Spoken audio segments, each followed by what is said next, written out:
Merci. De quels matériaux sont faits les voûtes exactement et comment est-ce qu'elles ont pu être construites?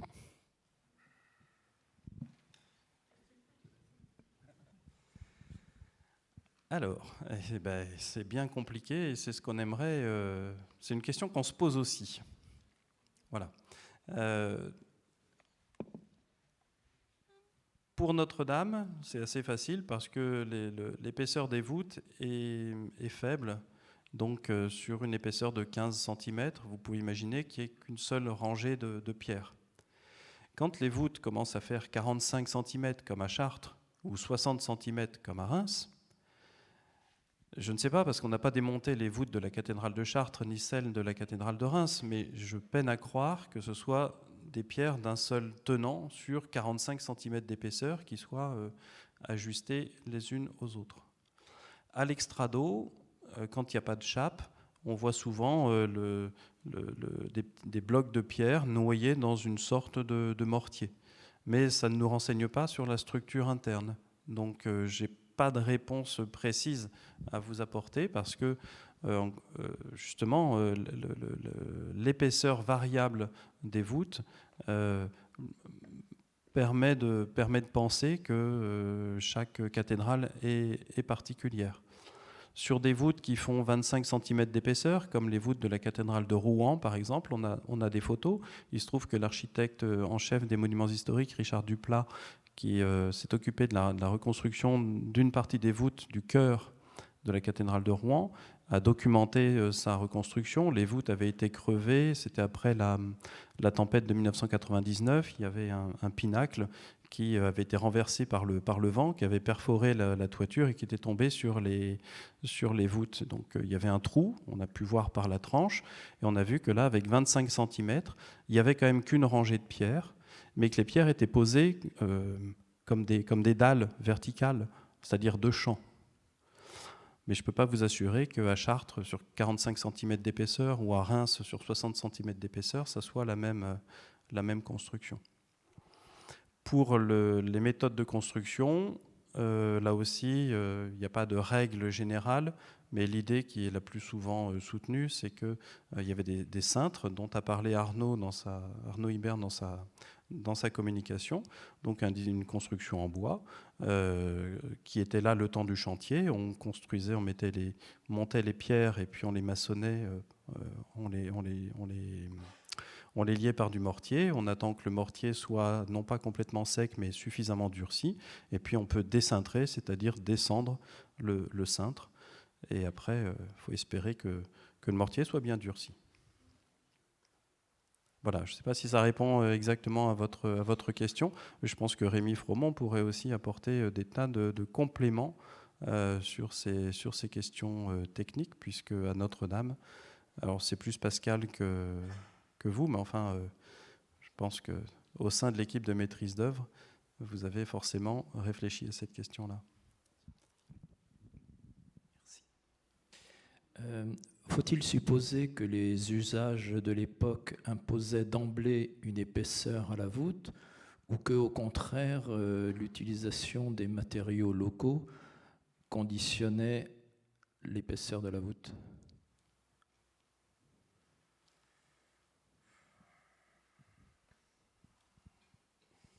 Tu veux répondre? Je te vois esquisser une réponse. Non, tu n'esquisses pas de réponse. Bon. Rémi voulait intervenir. Voilà. Peut-être juste un mot sur la cathédrale de Chartres, même si on n'a pas la composition totale de la voûte. La cathédrale est entièrement en pierre de Berchères, donc pierre locale. En revanche, l'intrados, ce sont des pierres en craie, donc plus légères, qu'on a sans doute retenu pour alléger le poids de la voûte, en tout cas pour ce qu'on peut en voir. Oui, de la même manière à Notre-Dame de Paris. Alors à Chartres, il y a parfois des quartiers de voûte où il y a de la pierre de Berchères et de la craie. Mais à Notre-Dame de Paris, les nervures sont dans une pierre dure, plus dense, et les voûtins sont taillés dans des lambourdes qui sont des pierres plus tendres et plus légères. Oui, je voudrais rebondir sur beaucoup de choses qui ont été dites. déjà sur je trouve extrêmement intéressant votre travail. Effectivement, il y a plein de voûtes avec plein de trous dans les deux tours pour faire passer tout le dispositif campanaire et horloger. Donc je pense que là, il y a de quoi faire des relevés avec des écorchés. Par contre, il faudra faire attention au moment d'y aller parce que la voûte n'est pas forcément très stable. Je pense pour répondre à la question de comment est construite ces voûtes, oui, donc la technique, on la connaît, le principe, hein, c'est un grand cintre, des grands cintres qui portent les nervures. Donc les nervures, c'est la partie saillante qui forme les grands arcs. Et ensuite, on met ce qu'on appelle les vaux. Donc généralement, c'est comme des grandes planches qui donnent la forme du voûtin. Donc c'est le triangle entre les voûtes. Et après, on pose les pierres là-dessus. Alors les pierres, selon les cas, peuvent être soit en forme de trapèze pour claver l'ensemble. Et là, ça tient tout seul, quelque part. Le mortier sert juste à liaisonner, mais mécaniquement, ça ne peut pas tomber, parce que la partie extérieure est plus large que la partie intérieure. Et donc on dit qu'un arc ou une voûte tient parce que tous les claveaux veulent tomber en même temps. Par contre, parfois, notamment à Notre-Dame, les pierres sont très petites par rapport à la portée. Et donc elles sont quasiment parfaitement rectangulaires. Et donc là, c'est plutôt le joint qui forme le clavage. Donc là, le mortier a une importance primordiale, surtout des joints assez épais, une importance primordiale dans la tenue de la voûte. Je ne sais pas si on peut parler, il y a sûrement des régionalismes. Moi, ce que je constate sur les différents monuments sur lesquels je peux travailler, c'est que c'est toujours pareil, mais c'est toujours différent, y compris sur un même monument. Donc ça évolue selon les équipes de chantier. On le voit très bien dans les charpentes, par exemple, il y a différentes équipes qui travaillent différemment. Pareil pour les maçonneries. On a l'impression que c'est toujours pareil, mais en fait, quand on regarde, c'est très différent et on peut souvent recaler des méthodes de mise en œuvre avec des marques de tâcherons, qui sont souvent des marques d'artisans. Pas toujours, sinon ce serait trop simple. Et donc on peut relier quand même des choses avec des équipes, souvent de chantier ou des phases de travaux. Donc pour une même voûte, qui a l'air d'être la même du dessous, sur un même édifice, on peut avoir différentes mises en œuvre. Donc c'est pour ça que c'est très difficile de répondre à votre question. Après, sur l'épaisseur des voûtes elles-mêmes et des pierres, alors moi j'ai eu tous les cas. J'ai trouvé sur une petite voûte parisienne de cave des pierres qui faisaient 70 cm de haut. Énorme. Une petite voûte du 18e. Et à Notre-Dame, des pierres de 12 cm. Donc voilà, je pense qu'il faut faire des sondages pour savoir comment c'est fait. Pour votre étude, je pense que pour comprendre aussi la relation, alors c'est très difficile de comprendre la relation entre une voûte, sa construction elle-même, l'arc-boutant et tout le système de contre-butée. Les experts ne sont pas d'accord, hein. Il y a eu des échanges assez musclés même parfois entre experts sur Notre-Dame pour la stabilité du monument, parce qu'en fait on n'arrive pas forcément aux mêmes conclusions, parce qu'il y a tellement de paramètres que si on change un paramètre, toute la conclusion change.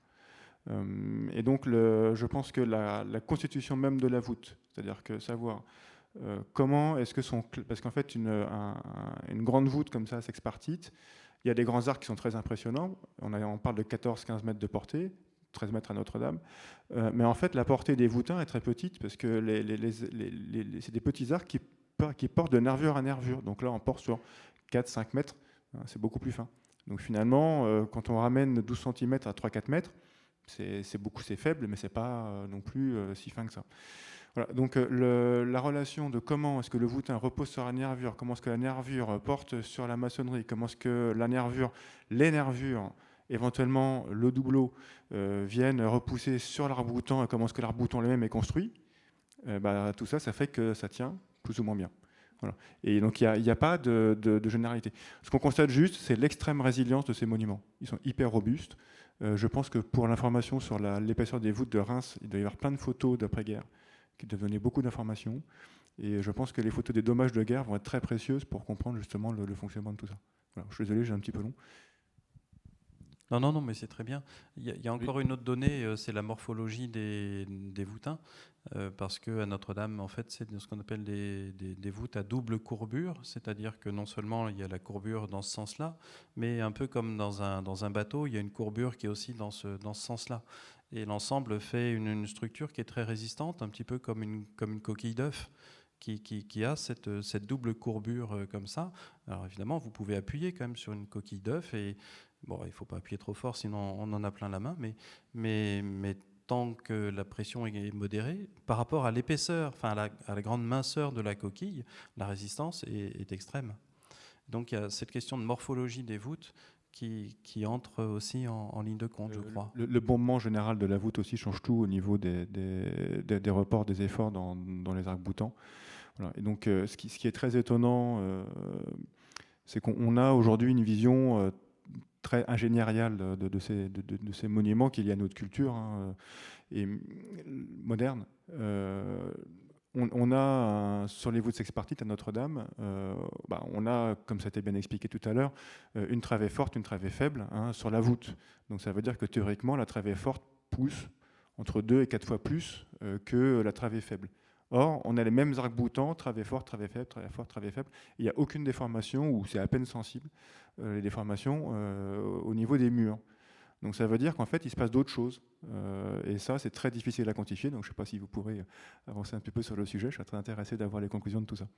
Si, parce qu'on va forcément avancer sur le sujet, parce que dans notre projet ANR participent des collègues du groupe Structure, donc groupe de travail Structure, Stéphane Morel, Thomas Parent, qui ont modélisé tout ce qui se passait à Notre-Dame.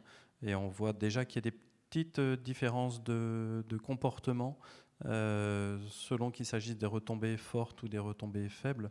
Mais c'est vrai que c'est, bon, pour moi de l'extérieur, je ne suis pas mécanicien, mais les déplacements dont il est question dans les modèles, pour moi, c'est 3 fois rien. Comme disait, je ne sais pas si j'ose le dire ici, comme disait Raymond DeVos, rien c'est rien, 3 fois rien c'est déjà quelque chose.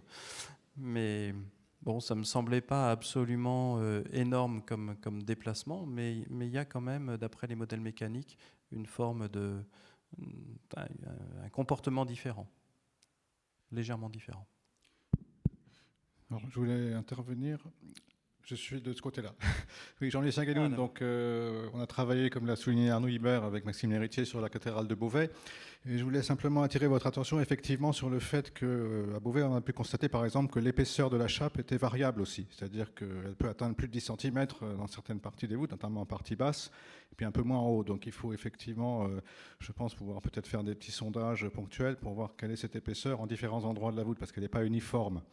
Hein, ça c'est important. Et puis on avait aussi travaillé sur ce qui a été souligné tout à l'heure, la nature de la pierre qui est plus légère. Effectivement, on cherche une pierre plus légère pour les voûtes. Alors selon effectivement la légèreté ou le poids, l'épaisseur va aussi varier. Donc je pense que c'est des données qu'il faut intégrer effectivement dans votre recherche, parce que c'est vraiment à partir de tout ça qu'on pourra travailler sur des comparatifs. Oui, merci beaucoup. Les voûtes de Beauvais sont d'ailleurs a priori très très minces. Je pense que El Moustapha, tu peux nous confirmer. C'est toi qui avais les chiffres en tête. Ah, tu les as plus. Je ne les ai plus en tête non plus, mais c'est très mince parce qu'on avait fait un sondage pour retrouver les agrafes métalliques, parce qu'à Beauvais, on a une particularité, c'est que toutes les voûtes du rond-point du cœur sont agrafées, les voûtins des nervures ogivales, pardon, les arcs ogivaux sont agrafés entre eux, et on a percé un voûtin pour retrouver l'endroit de l'agrafe. Donc on a un endroit où on peut revérifier ça très vite, des visus en fait. Et c'est pas énorme, hein, c'est moins de 20 cm, ça c'est clair. Je pense une quinzaine, même peut-être, bon, voilà. Pour 48 mètres de hauteur. 48 mètres 50, pardon. J'ai pour ma part une petite question sur la datation par rapport à la synthèse qu'on peut faire de ce qui a été dit dans les communications précédentes. Quand vous parlez de la datation d'avant 1214 pour la voûte et donc son épaisseur, ça me pose question par rapport à ce qu'on a pu entendre sur le fait qu'on avait une voûte plutôt montée après la charpente, donc dans les années 1260, et ce qui paraît pas aberrant par rapport à une voûte sexpartite. On a bien vu que c'était pas archaïque. Et donc voilà, je me posais cette question, pourquoi avant 1214? Est-ce que c'est que vous pensiez que l'épaisseur de la voûte avait déjà été réfléchie en amont? Enfin voilà. Question. Non, je l'ai précisé, mais peut-être trop vite dans la communication. J'ai dit que j'avais pris comme point de repère chronologique pour mettre la ligne Bourges dans mon tableau, les dates qui sont indiquées habituellement depuis Branner. Donc début 1195, début des travaux, même si à titre personnel, j'ai quelques réserves sur cette date. De toute façon, Peter Kitson avait publié un article qui montrait que les travaux pouvaient aussi bien remonter aux années 1180. Et puis il y a une chapelle dans le bas-côté nord du chevet qui semble beaucoup plus ancienne que les années 1195. Donc c'est des dates qui sont là dans le tableau pour des raisons, si vous voulez, des repères, quoi. Mais ça ne veut pas dire que je souscris personnellement à cette chronologie. Et pareil pour l'achèvement des voûtes dans l'abside avant 1214, c'est lié au repère qu'a évoqué Frédéric Epaux tout à l'heure dans sa communication, donc la mise en service liturgique de la partie orientale de la cathédrale. Mais si vous voulez, ça pourrait être 1225, que ça ne changerait pas grand-chose dans notre argumentation. Si en revanche c'est 1260, y compris pour les voûtes de l'abside, là ça commence à nous poser de sérieux problèmes.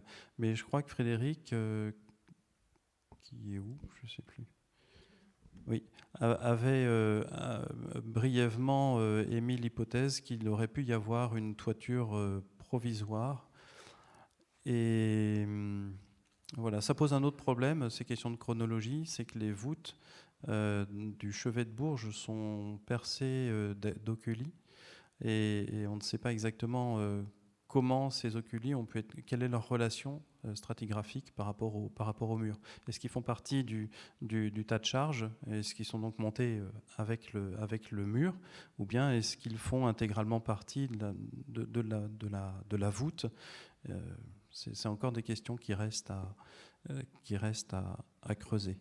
Mais Frédéric, peut-être tu peux nous dire pour la toiture provisoire? S'il y a une couverture provisoire, peut-être qu'effectivement on peut envisager une mise en service déjà du chœur, enfin dans le chœur, avec des offices, mais ce que j'ai dit, ce que j'ai avancé, c'est bien sûr que des théories, des hypothèses. J'espère que la science va avancer assez vite pour pouvoir apporter d'autres éléments de réponse. À titre informatif, là on est en train de travailler sur la charpente de la cathédrale de Sens, et j'ai pratiqué des prélèvements de charbon de bois dans la voûte sexpartite du vaisseau principal. Donc, je vais faire un test de ces 14, donc effectivement avec toutes les incertitudes que cela suppose, parce qu'il faut quand même beaucoup d'échantillons, et puis on a quand même des effets de plateau qui font que on n'aura peut-être pas de datation précise, mais je pense que c'est des techniques de datation qu'on pourrait peut-être effectivement faire sur ce genre de voûte qui pose quand même beaucoup de questions, quoi. Alors qu'effectivement, il y a quand même des charbons de bois qui sont dans ces mortiers. Donc peut-être que, je ne sais pas, Notre-Dame, il y a encore des opportunités de prélever du charbon de bois, ou peut-être ici, à Bourges, s'il y a des travaux, peut-être, ou simplement faire des sondages. Alors je sais qu'à Sens, c'était possible de le faire parce que l'épiderme superficiel des voûtes est très abîmé. Du coup, on a directement le mortier qui est à nu.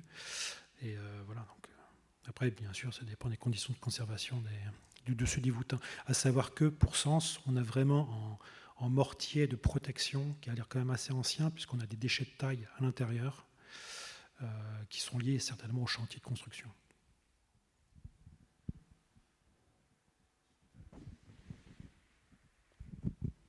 Juste pour répondre sur ce que tu as dit, Yves, effectivement, 1195 pour Bourges, c'est une date un peu de pratique, de convention, qui est liée à la fois sur l'incendie et le texte d'Henri de Sully. Mais ce qu'avait montré effectivement Peter Kitson, et c'est tout à fait, je suis entièrement d'accord avec ce qu'il décrit, c'est que le chantier avait commencé avant par une chapelle sur le côté nord, sur le côté nord-est du chevet. Et on a aussi des textes d'archives qui montrent une préparation du chantier dans le dernier tiers du XIIe siècle. Donc 1195, c'est pratique, mais ça ne veut pas dire plus que ça. Quant au texte de 1214, en fait, il dit qu'on dit des offices dans le chœur, mais est-ce que le chœur est entièrement achevé? Ça peut être que le déambulatoire et les chapelles rayonnantes, en fait, qui sont, ça, il n'y a aucun doute, pas de problème, c'est livré. Mais les parties hautes du chœur, c'est un autre souci. Le seul jalon vraiment fiable qu'on ait, c'est le concile de 1225, voire la mise en place de tout ce qui se passe autour du tombeau de Saint-Guillaume qui est remonté en 1223. Il ne faut pas oublier qu'à la cathédrale de Poitiers, qui est quand même un édifice, la cathédrale au niveau du chœur du XIIe siècle, on a des toitures provisoires qui ont perduré jusqu'au premier tiers du XIIIe siècle. Donc, avec des voûtes dont on se pose encore la question au niveau de leur datation. Bien, merci pour l'ensemble de ces questions. Je pense que c'est l'heure de la pause. Nous avons 10 minutes pour